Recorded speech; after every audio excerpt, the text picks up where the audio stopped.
আসসালামু আলাইকুম। আজ আপনাদের সামনে উপস্থিত হয়েছি একটি গুরুত্বপূর্ণ ব্যাপার নিয়ে। তা হচ্ছে যে আপনার দৈনন্দিন জীবনের কোন সময়টাতে আসলে হাজবেন্ডের সাথে থাকলে বাচ্চা আসার সম্ভাবনাটা বাড়বে।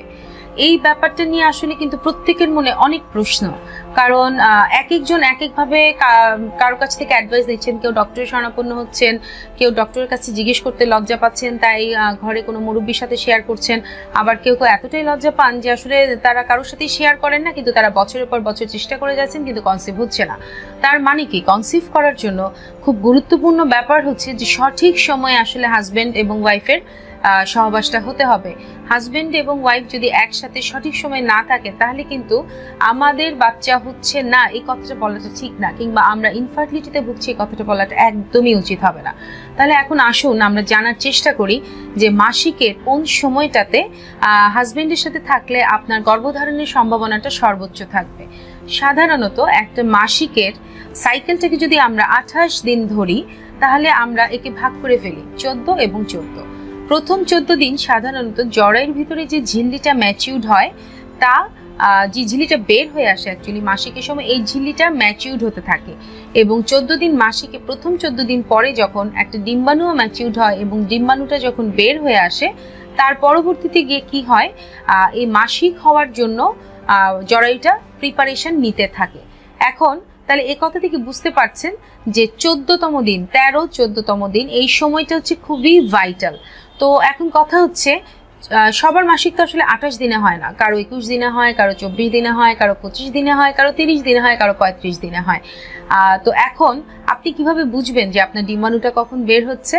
তা আমরা এই জন্য রাফলি বলে থাকি যে ডিম্বাণু বের হয়ে আসার কিছু কিছু উপসর্গ থাকে যা কিন্তু প্রতিটা মেয়ে কিছু না কিছু ভাবে ফিল করতে পারে।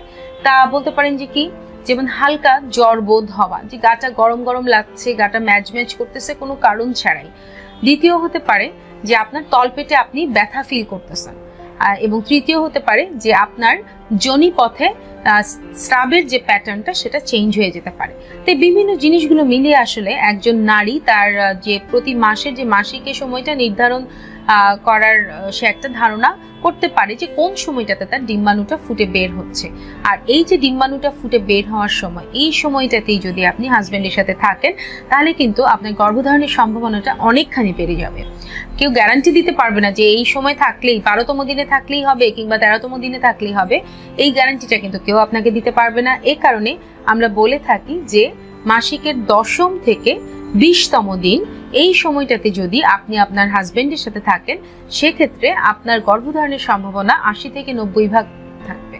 আর বাকিটুকু যে 10% থাকে, এতে যদি কোনো সমস্যা হয় তখন আমরা সেখানে সাধারণত একটু মেডিসিন দিয়ে চেষ্টা করে থাকি। আর এখন বোঝার জন্য একটু বলছি যে মাসিকের 10ম থেকে 20তম দিনটা আপনি কিভাবে বুঝবেন। যেদিন আপনার মাসিক হবে সেদিন হচ্ছে আপনার মাসিকের প্রথম দিন, এবং প্রথম দিন কাউন্ট করে আপনাকে 10তম দিন পর্যন্ত গুনতে হবে।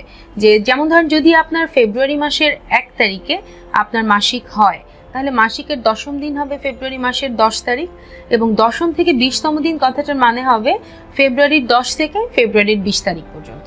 এই যে 10ম থেকে 20তম দিন এর মধ্যে আসলে যে কোনো একটা সময় আপনার ডিম্বাণুটা ফুটে বের হয়ে আসবে, এবং এই সময়টাতে হাজবেন্ডের সাথে থাকলে আপনার গর্ভধারণের সম্ভাবনাটা অনেকাংশে বেড়ে যাবে।